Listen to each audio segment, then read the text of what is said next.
Hi hello welcome back to Sanas YouTubes.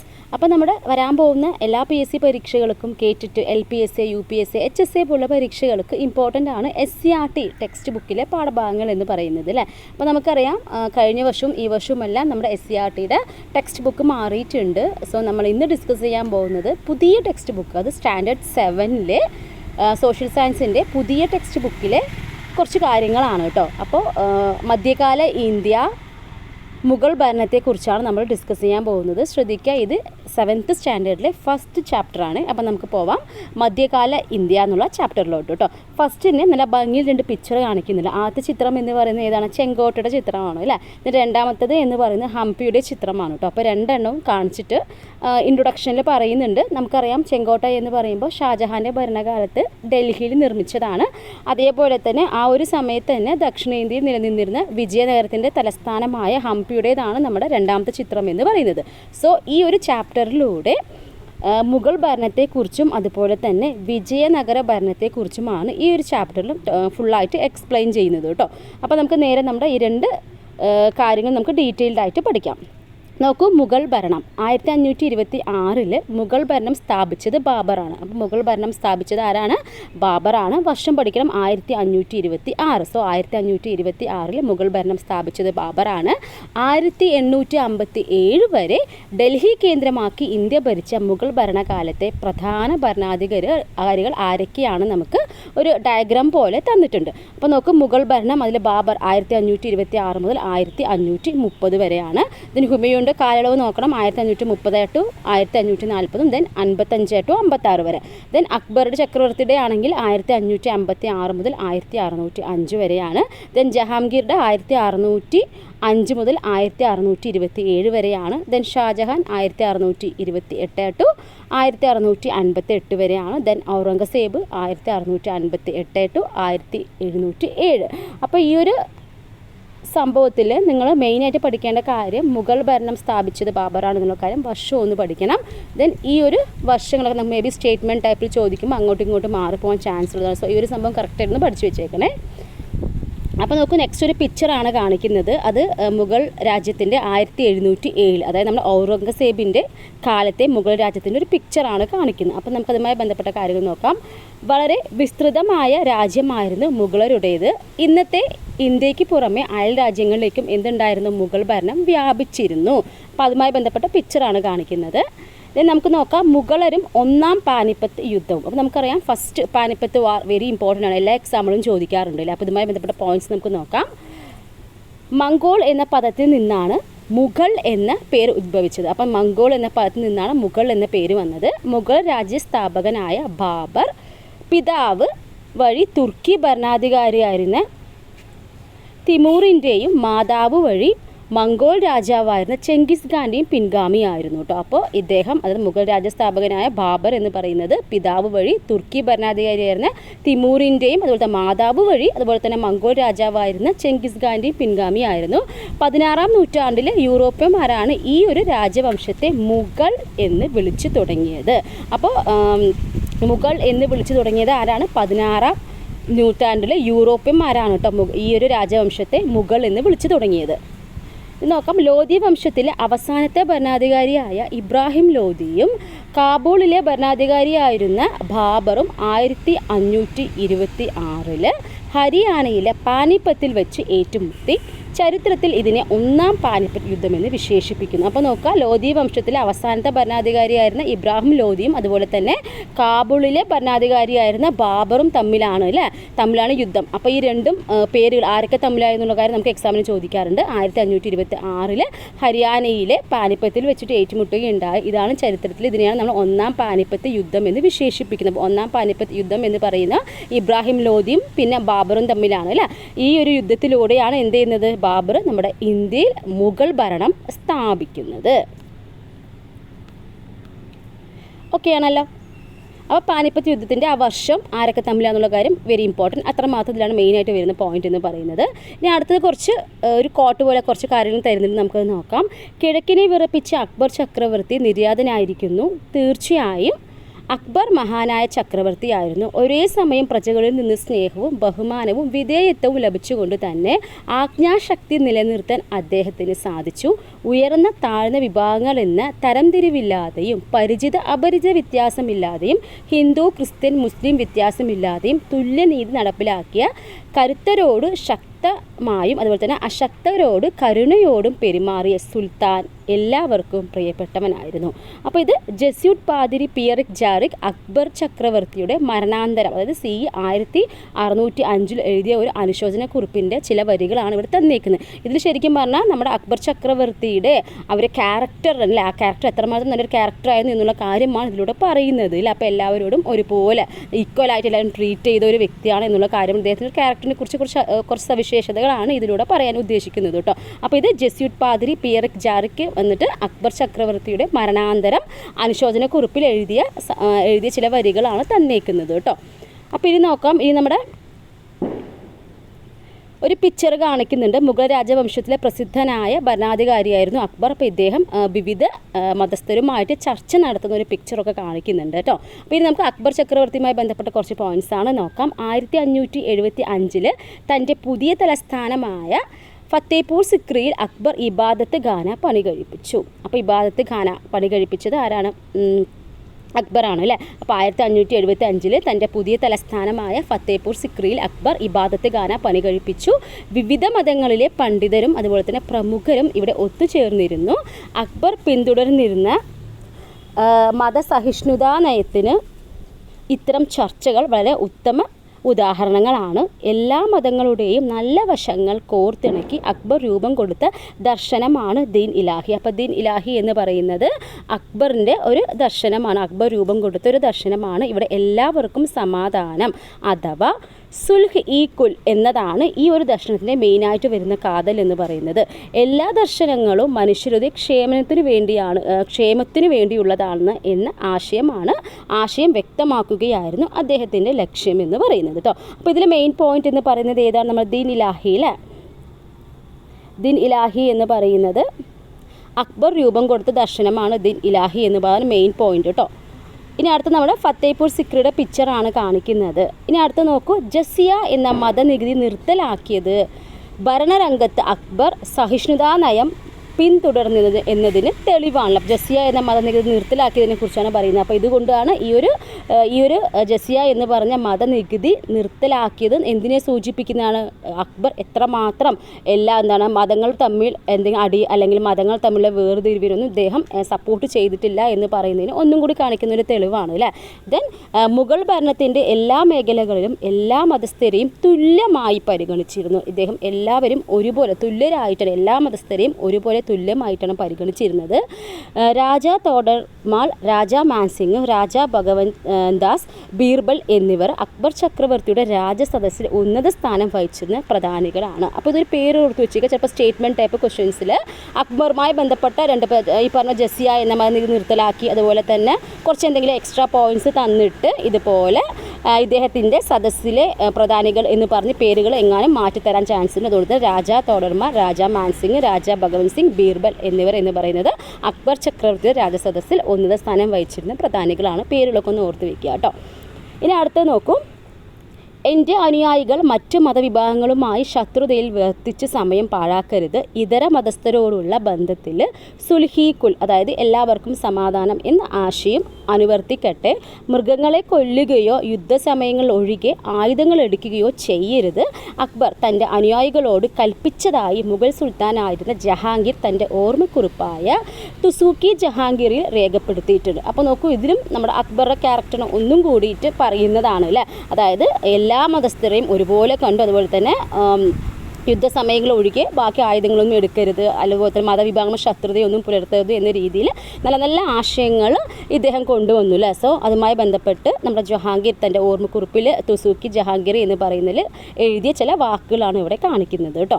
ഇനി അടുത്ത് നോക്കൂ, മുഗൾ സൈന്യത്തെക്കുറിച്ചാണ്. അപ്പോൾ മുഗൾ കാലഘട്ടത്തിൽ രാജ്യം വിപുലമാക്കുന്നതിനും അതുപോലെ തന്നെ വിസ്തൃതമാക്കപ്പെട്ട രാജ്യം നിലനിർത്തുന്നതിനും ശക്തമായിട്ടുള്ള എന്ത് വേണം? സൈന്യം ആവശ്യമായിരുന്നു അല്ലേ. ഇതിനുവേണ്ടി അക്ബർ നടപ്പിലാക്കിയ സൈനിക സമ്പ്രദായം ഏതാണ്? മാൻസബ്ദാരിയാണ് അല്ലേ? മാൻസബ്ദാരി ഇമ്പോർട്ടൻറ്റ് പോയിൻ്റ് ആണ്. അപ്പോൾ നോക്കൂ, മാൻസബ്ദാരി എന്ന് പറയുന്ന ഇതിനുവേണ്ടി അക്ബർ നടപ്പിലാക്കിയ സൈനിക സമ്പ്രദായമാണ് മാൻസബ്ദാരി എന്ന് പറയുന്നത്. ഈ സമ്പ്രദായം അനുസരിച്ച് ഓരോ ഉദ്യോഗസ്ഥൻ്റെയും കീഴിൽ എന്തുണ്ടാകും?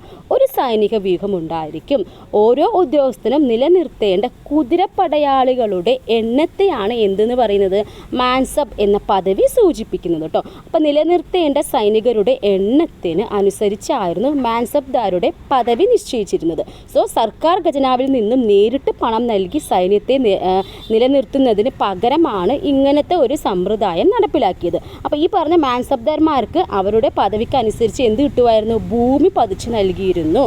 അപ്പോൾ ഈ ഒരു പ്രസ്തുത ഭൂമിയിൽ നിന്നുള്ള നികുതി പിരിച്ചെടുത്താണ് മാൻസബ്ദാർ തൻ്റെ സൈന്യത്തെ നിലനിർത്തിയിരുന്നത് കേട്ടോ. അപ്പോൾ ഭരണം ശക്തമായി മുന്നോട്ട് കൊണ്ടുപോകാൻ പ്രമുഖരുടെയും അതുപോലെ സൈനികരുടെയും പിന്തുണ ആവശ്യമായിരുന്നു.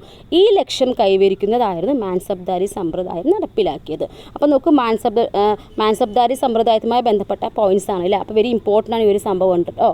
അപ്പോൾ ഇതൊന്ന് ഓർത്ത് വെച്ചേക്കുക. അപ്പോൾ സർക്കാർ ഖജനാവിൽ നിന്ന് നേരിട്ട് പണം നൽകി സൈന്യത്തെ നിലനിർത്തുന്നതിന് പകരമാണ് ഇങ്ങനത്തെ ഒരു സമ്പ്രദായം കൊണ്ടുവന്നത്. അപ്പോൾ ഈ മാൻസബ്ദർമാർക്ക് എന്ത് ചെയ്യുമായിരുന്നു? അവരുടെ പദവിക്കനുസരിച്ച് ഭൂമി പതിച്ച് നൽകിയിട്ടുണ്ടായിരുന്നു. ഈ പറഞ്ഞ പ്രസ്തുത പദവിയിൽ നിന്ന് ഈ പറഞ്ഞ പ്രസ്തുത ഭൂമിയിൽ നിന്നുള്ള നികുതി, ആ ഒരു നികുതി പിരിച്ചെടുത്താണ് ഈ പറഞ്ഞ മാൻസബ്ദാരെല്ലാം തൻ്റെ സൈന്യത്തെ നിലനിർത്തിയിരുന്നത് കേട്ടോ. അപ്പോൾ അതൊരു പോയിന്റ് ഇമ്പോർട്ടൻ്റ് എന്ന് ഓർത്ത് വെച്ചേക്കാം. അപ്പോൾ ഇനി അടുത്തത് മുഗൾ സൈന്യത്തെക്കുറിച്ച് പറഞ്ഞു. ഇനി അടുത്ത എന്താണ്? മുഗൾ ഭരണരീതിയാണ്. അതൊരു ചാർട്ട് തന്നിട്ടുണ്ട്. അപ്പോൾ മുഗൾ രാജ്യം എന്ന് പറയുമ്പോൾ നോക്കൂ, താഴ്ന്ന മൗലികയാണെങ്കിൽ ഗ്രാമം, പർഗാന, സർക്കാർ, സുബ എന്നിങ്ങനെ രീതിയിലാണ്.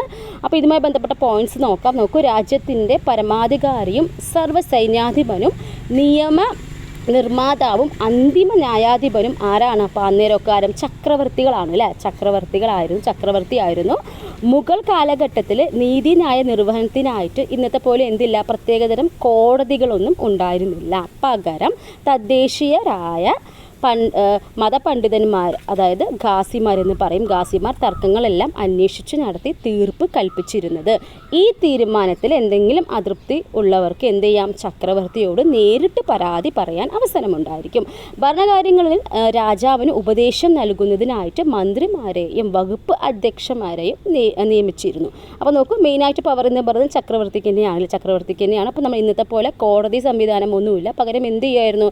തദ്ദേശീയരായിട്ടുള്ള മതപണ്ഡിതന്മാരെ തർക്കങ്ങളൊക്കെ അന്വേഷിക്കാൻ അതുപോലെ തന്നെ ബന്ധപ്പെട്ട കാര്യങ്ങൾ തീർപ്പ് കൽപ്പിക്കാനെല്ലാം ഏൽപ്പിച്ചിരുന്നു അല്ലേ. അപ്പോൾ ഇവർക്ക് ഈ ഒരു തീരുമാനത്തിൽ അതൃപ്തി ഉള്ളവർക്ക്, അപ്പോൾ ഈ മതപണ്ഡിതന്മാരിൽ നിന്നും കിട്ടുന്ന ആ ഒരു സൊല്യൂഷന് എന്തെങ്കിലും അതൃപ്തി ഉണ്ടെങ്കിൽ നമുക്ക് എന്ത് ചെയ്യാം? ചക്രവർത്തിയോട് നേരിട്ട് ചെന്ന് നമുക്ക് പരാതി പറയാനുള്ള ഒരു അവസരം ഉണ്ടായിരുന്നു അല്ലേ. അപ്പോൾ ഭരണകാര്യങ്ങൾ രാജാവിന് ഉപദേശം നൽകുന്നതിനായിട്ടുള്ള എന്തുണ്ടായിരുന്നു? മന്ത്രിമാരെയും അതുപോലെ തന്നെ വകുപ്പ് അധ്യക്ഷന്മാരെയും എല്ലാം ആ സമയത്ത് നിയമിച്ചിട്ടുണ്ടായിരുന്നു കേട്ടോ. അപ്പോൾ അന്നേരം ഉണ്ടാവുന്ന, അതായത് നമ്മുടെ ആ ഒരു മുഗൾ കാലഘട്ടത്തിൽ ഉണ്ടായ ഒരു സംഭവമാണ്, അതായത് മുഗൾ ഭരണ രീതിയാണ് ഇതിൽ സൂചിപ്പിക്കുന്നത് കേട്ടോ. ഇനി അടുത്തത് നോക്കൂ. അപ്പോൾ ഇതൊരു പിക്ചറാണ്. അക്ബർ ചക്രവർത്തി ദിവാൻ ഇ ഗാസിൽ ജനങ്ങളുടെ പരാതി കേൾക്കുന്നു. അപ്പോൾ ഒരു ജനങ്ങളുടെ പരാതി കേൾക്കുന്ന ഒരു ചിത്രമാണ് ഇനി അടുത്ത് കാണിക്കുന്നത്. ഇനി അടുത്ത് നോക്കൂ, സാമൂഹ്യ സാമ്പത്തിക സ്ഥിതി എങ്ങനെയാണെന്ന് നോക്കാം. മുഗൾ ഭരണകാലത്തെ സമൂഹത്തെക്കുറിച്ച് അക്കാലത്ത് ഇന്ത്യ സന്ദർശിച്ച യൂറോപ്യൻ സഞ്ചാരികളും അതുപോലെ തന്നെ വ്യാപാരികളും അവരുടെ യാത്രാ വിവരങ്ങളിൽ രേഖപ്പെടുത്തിയിട്ടുണ്ട്. ഫ്യൂഡൽ സാമൂഹ്യ വ്യവസ്ഥിതിയായിരുന്നു അന്ന് നിലനിന്നിരുന്നത്. അപ്പോൾ സമൂഹം പല തട്ടുകളിലായിട്ട് പല സെക്ഷൻസ് ആയിട്ട് വിഭജിച്ചിട്ടുണ്ടായിരുന്നു. അപ്പോൾ ഇത് നോക്കൂ, ഇതിൻ്റെ ആ ഒരു വിഭജനം എങ്ങനെയാണെന്ന് നോക്കാം. സമൂഹത്തിൻ്റെ ഏറ്റവും അടിത്തട്ടിൽ എന്തായിരിക്കും? സാധാരണക്കാരൻ തന്നെയാണ്. സമൂഹത്തിൻ്റെ ഏറ്റവും അടിത്തട്ടിൽ സാധാരണക്കാരും ഏറ്റവും മുകളിൽ ആരായിരുന്നു? രാജാവുമായിരുന്നു. ഇനി ജനങ്ങളുടെ ജീവിത നിലവാരം വേതനത്തെയും അതുപോലെ അവരുടെ വരുമാനത്തെയും ആശ്രയിച്ചായിരുന്നു. രാജ്യത്തെ ജനങ്ങളിൽ ഭൂരിഭാഗവും ആരായിരുന്നു? കർഷകരായിരുന്നു. അവർക്കിടയിൽ ജാതി വ്യവസ്ഥ നിലനിന്നിരുന്നു. ഓരോ ജാതിയിൽപ്പെട്ടവർക്കും അവരുടേതായിട്ടുള്ള ആചാരങ്ങളും അനുഷ്ഠാനങ്ങളും ഉണ്ടായിരുന്നു. മുഗൾ കാലഘട്ടത്തിൽ ഇന്ത്യ ശ്രദ്ധിക്കുക, മുഗൾ കാലഘട്ടത്തിൽ ഇന്ത്യ സന്ദർശിച്ച ഫ്രഞ്ച് സഞ്ചാരി ആരാണ്? ടവർണിയർ ആണല്ലോ. മുഗൾ കാലഘട്ടത്തിൽ ഇന്ത്യ സന്ദർശിച്ച ഫ്രഞ്ച് സഞ്ചാരി ടവർണിയർ അന്നത്തെ സമൂഹ വ്യവസ്ഥയെക്കുറിച്ചും ജനങ്ങളുടെ ജീവിത രീതിയെക്കുറിച്ചെല്ലാം രേഖപ്പെടുത്തിയിട്ടുണ്ട്.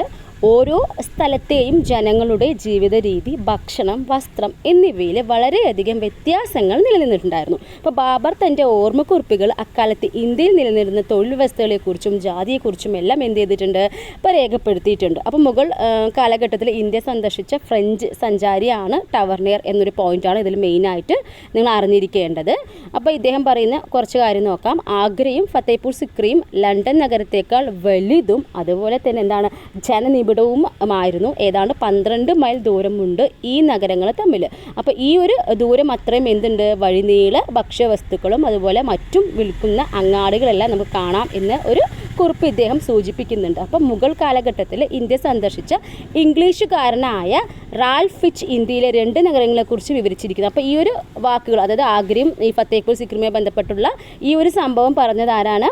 മുഗൾ കാലഘട്ടത്തിൽ ഇന്ത്യ സന്ദർശിച്ച ഇംഗ്ലീഷുകാരനായ റാൽഫ് ഫിച്ചാണ് കേട്ടോ. അപ്പോൾ ഇന്ത്യയിലെ 2 നഗരങ്ങളെക്കുറിച്ച് വിവരിച്ചിരിക്കുന്നതാണ് നമ്മൾ മുകളിൽ പറഞ്ഞത് കേട്ടോ. അപ്പോൾ ഇതാരുടേതാണ്? മുഗൾ കാലഘട്ടത്തിൽ ഇന്ത്യ സന്ദർശിച്ച ഇംഗ്ലീഷുകാരൻ. മുഗൾ കാലഘട്ടത്തിൽ ഇന്ത്യ സന്ദർശിച്ച ഇംഗ്ലീഷുകാരൻ ആരാണ്? റാൽഫ് ഫിച്ച് ഇന്ത്യയിലെ 2 നഗരങ്ങൾ ആഗ്രയും ഫത്തേപൂർ സിക്രിയുമായി ബന്ധപ്പെട്ട വാക്കുകളാണ് തന്നത്. ഇനി നോക്കൂ, മുഗൾ ഭരണകാലത്ത് നാം എത്രത്തോളം സാമ്പത്തിക പുരോഗതി കൈവരിച്ചുവെന്ന് ഈ വിവരണം സൂചിപ്പിക്കുന്നു. മുഗൾ സമയത്ത് എത്രത്തോളം നമ്മൾ ആ ഒരു സാമ്പത്തിക സ്ഥിതിയെല്ലാം കൈവരിച്ചു എന്നൊരു തെളിവാണ് ഇതിൽ പറയുന്നത് കേട്ടോ. അപ്പോൾ സാമ്പത്തിക പുരോഗതിക്ക് അടിസ്ഥാനം കാർഷിക രംഗത്തെ നേട്ടങ്ങളായിരുന്നു. നെല്ല്, ഗോതമ്പ്, ബാർലി, കരിമ്പ്, പരുത്തി, എണ്ണക്കുരുക്കൾ തുടങ്ങിയവ അക്കാലത്തെ പ്രധാന കാർഷിക ഉൽപ്പന്നങ്ങളായിരുന്നു. അബുൽ ഫസൽ തൻ്റെ പുസ്തകമായ ഐൻ അക്ബറിയിൽ ഇന്ത്യക്കാർ വ്യത്യസ്തങ്ങളായ നെല്ലിനങ്ങൾ കൃഷി ചെയ്തിരുന്നതായി രേഖപ്പെടുത്തിയിട്ടുണ്ട്. നികുതി കൊടുത്തിരുന്ന കാലം വരെ കർഷകനെ ഭൂമിയിൽ നിന്നും ഒഴിപ്പിച്ചിരുന്നില്ല. അപ്പോൾ നികുതി കൊടുത്തിരുന്ന കാലം വരെ എന്ത് ചെയ്തിരുന്നില്ല, കർഷകനെ ഭൂമിയിൽ നിന്നും ഒഴിപ്പിച്ചിരുന്നില്ല. മുഗൾ കാലത്ത് സാങ്കേതിക വിദ്യകളുടെയും അതുപോലെ തന്നെ പുതിയ ഉപകരണങ്ങളുടെയും ഉപയോഗം കാർഷിക മേഖലയിൽ പുഷ്ടിപ്പെടുത്തി. ജലസേചനത്തിനായിട്ട് പേർഷ്യൻ ചക്രവും കനാലുകളും വ്യാപകമായിട്ട് ഉപയോഗപ്പെടുത്തിയിട്ടുണ്ട്. അപ്പോൾ ആ സമയത്ത് ഉണ്ടാകുന്ന ഡെവലപ്മെൻറ്റാണ് കേട്ടോ പറയുന്നത്. അപ്പോൾ ഇത് നോക്കി, ഇനി അടുത്ത ഇമ്പോർട്ടൻറ്റ് പോയിൻ്റാണ് അബുൽ ഫസൽ അല്ലേ. മുഗൾ ഭരണകാലത്തെ മുഖ്യ ചരിത്രകാരനായിരുന്നു അബുൽ ഫസൽ. അപ്പോൾ ഇതുമായി ബന്ധപ്പെട്ട സ്റ്റേറ്റ്മെൻറ്റ് ക്വസ്റ്റ്യൻസ് എല്ലാം പണ്ട് ചോദിച്ചിട്ടുണ്ട് കേട്ടോ. അപ്പോൾ നോക്കുക, അബുൽ ഫസൽ എന്ന് പറയുന്നത് മുഗൾ ഭരണകാലത്തെ മുഖ്യ ചരിത്രകാരനായിരുന്നു അബുൽ ഫസൽ. അക്ബറിൻ്റെ ഉപദേശകനും അതുപോലെ തന്നെ ജീവചരിത്രകാരനുമായിരുന്നു ഇദ്ദേഹം. ഇത് നോക്കൂ, ഐൻ അക്ബറി, ഇതൊക്കെ മുമ്പ് ചോദിച്ച ക്വസ്റ്റ്യൻസ് ആണ്. അക്ബർ നാമ, ഐൻ അക്ബറി എന്നീ ഗ്രന്ഥങ്ങളുടെ കർത്താവ് ആരാണ്? അബുൽ ഫസൽ ആണ് കേട്ടോ. ഐൻ അക്ബറി, അക്ബർ നാമ എന്നീ ഗ്രന്ഥങ്ങളുടെ കർത്താവാണ് ആരാണ്? അബുൽ ഫസൽ. ഇത് ഇമ്പോർട്ടൻ്റ് ആണ്, പഠിച്ചു വെച്ചേക്കണം അറിയാത്തവരുണ്ടെങ്കിൽ. ഇനി അടുത്ത് നോക്കും, കാർഷിക രംഗത്തെ ഉൽപ്പാദന വർധനവ് കച്ചവടത്തെയും അതുപോലെ തന്നെ നഗരവൽക്കരണത്തെയും ത്വരിതപ്പെടുത്തി.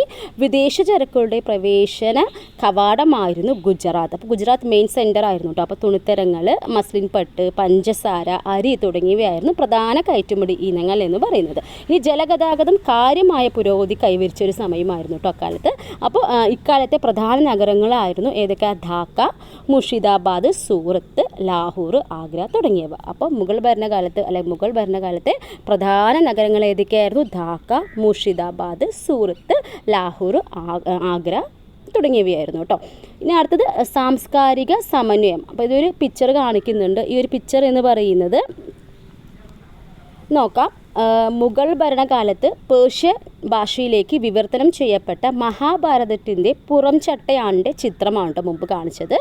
അപ്പോൾ നോക്കാം, മുഗൾ ഭരണകാലത്ത് പേർഷ്യൻ ഭാഷയിലേക്ക് വിവർത്തനം ചെയ്യപ്പെട്ട മഹാഭാരതത്തിൻ്റെ പുറംചട്ടയാണ് കാണിച്ചത്. അപ്പോൾ മുഗൾ ചക്രവർത്തിയായിരുന്ന ഷാജഹാൻ്റെ മകനായ ദാരാ ഷുക്കയാണ് ഈ ഒരു പരിഭാഷപ്പെടുത്തിയത്. ദാറ്റ് മീൻസ് മുഗൾ ഭരണത്ത് പേർഷ്യൻ ഭാഷയിലേക്ക് വിവർത്തനം ചെയ്യപ്പെട്ട മഹാഭാരതത്തിന് പുറംചട്ടയാണ് മുമ്പ് കാണിച്ചത്. സോ ഈ ഒരു മുഗൾ ചക്രവർത്തിയായിരുന്ന ഷാജഹാൻ്റെ മകനായ ദാരാഷുക്കിയാണ് ഇത് പരിഭാഷപ്പെടുത്തിയത്. മുഗൾ വംശജർ ഇന്ത്യ സാംസ്കാരികമായി കൂട്ടിച്ചേർന്നതിൻ്റെ ഉദാഹരണമാണിത്. അപ്പോൾ മുഗൾ വംശജർ ഇന്ത്യൻ സംസ്കാരവുമായിട്ട്, നമ്മുടെ ഇന്ത്യൻ സംസ്കാരവുമായിട്ട് കൂട്ടിച്ചേർന്നതിൻ്റെ ഒരു എക്സാമ്പിളാണ് ഇതിലൂടെ നമുക്ക് മനസ്സിലാക്കാൻ സാധിക്കുന്നില്ല. അപ്പോൾ ഇക്കാലത്ത് വിവിധ മേഖലകളിൽ സാംസ്കാരിക കൂടിച്ചേരലുകളെല്ലാം നടന്നിട്ടുണ്ടായിരുന്നു. അത്തരത്തിലുള്ള സാംസ്കാരിക സമന്വയത്തിൻ്റെ ചില ഉദാഹരണങ്ങൾ നമുക്ക് എക്സാമ്പിളായിട്ട് കുറച്ച് പറയുന്നുണ്ട്. അപ്പോൾ നമുക്ക് ചിത്രത്തിൽ കാണുന്ന താജ്മഹൽ, അതുപോലെ തന്നെ ആഗ്ര കോട്ട, ചെങ്കോട്ട തുടങ്ങിയവ ഇന്ത്യയുടെയും അതുപോലെ തന്നെ മുഗളന്മാർ ഇവിടേക്ക് കൊണ്ടുവന്ന പേർഷ്യൻ വാസ്തുവിദ്യാ ശൈലിയുടെയും സമന്വയത്തിൻ്റെ ഉദാഹരണങ്ങളാണ് അല്ലേ. ഇതിന് പേർഷ്യൻ അതുപോലെ തന്നെ ഹിന്ദി ഭാഷകൾ കൂടിച്ചേർന്നാണ് പുതിയൊരു ഭാഷയായ ഉറുദു രൂപപ്പെട്ടതും അല്ലേ. പേർഷ്യൻ ഹിന്ദി ഭാഷകൾ കൂടിച്ചേർന്നിട്ടാണ് നമ്മുടെ ഉറുദു രൂപപ്പെടുന്നത്. ദെൻ ഹിന്ദുസ്ഥാനി സംഗീതം ഉത്ഭവിച്ചതും ഏതാണ് ഈ ഒരു സമന്വയത്തിൻ്റെ ഭാഗമായിട്ടാണ് കേട്ടോ.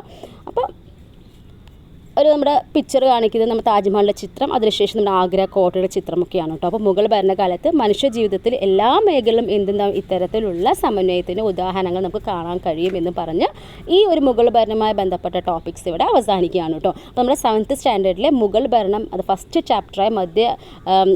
ചാപ്റ്ററിൽ മുഗൾ ഭരണം എന്ന് പറഞ്ഞ ടോപ്പിക്കാണ് നമ്മൾ ഡിസ്കസ് ചെയ്തത്. ഇതിൻ്റെ ബാക്കിയുണ്ട് കേട്ടോ. ഇതിൻ്റെ ബാക്കി എന്ന് പറയുന്നത് വിജയനഗര ഭരണത്തെക്കുറിച്ചാണ് കേട്ടോ ഡീറ്റെയിൽഡ് ആയിട്ട് പറയുന്നത്. അപ്പോൾ അത് നമുക്ക് നെക്സ്റ്റ് ക്ലാസ്സിൽ നോക്കാം. അപ്പോൾ ക്ലാസ് ഇഷ്ടപ്പെട്ടാൽ ലൈക്ക് ചെയ്യുക, സബ്സ്ക്രൈബ് ചെയ്യുക, കൂടുതൽ ക്ലാസ്സുകൾക്ക് വേണ്ടി ചാനൽ ഫോളോ ചെയ്യുക കേട്ടോ. അപ്പോൾ നിങ്ങളുടെ വാല്യുബിൾ ആയിട്ടുള്ള അഭിപ്രായങ്ങൾ കമൻസിലൂടെ അറിയിക്കുക. മാക്സിമം കൂട്ടുകാർക്കും കൂടി ഷെയർ ചെയ്ത് കൊടുത്ത് സപ്പോർട്ട് ചെയ്യുക കേട്ടോ. അപ്പോൾ നമ്മൾ ഇതുപോലെ SCERTയുടെ പുതിയ ടെക്സ്റ്റുകളുടെ ക്ലാസ്സസ് വേണമെങ്കിൽ നിങ്ങൾ അതും കൂടി ഒന്ന് കമൻറ്റ് ചെയ്യുക. നിങ്ങളെല്ലാവരും ഉണ്ടെങ്കിൽ തീർച്ചയായിട്ടും ഇതുപോലെ നമുക്ക് ഇമ്പോർട്ടൻറ്റ് പോയിൻറ്റ്സ് അല്ലെങ്കിൽ ഇമ്പോർട്ടൻറ്റ് ടോപ്പിക്സ് അല്ലെങ്കിൽ കറക്റ്റായിട്ട് ഓരോ സ്റ്റാൻഡേർഡ്സും കവർ ചെയ്യുന്ന പോലെ നമുക്ക് എന്ത് ചെയ്യാം, ക്ലാസ്സുകൾ അപ്ഡേറ്റ് ചെയ്യാം. Okay, keep watching. Thank you.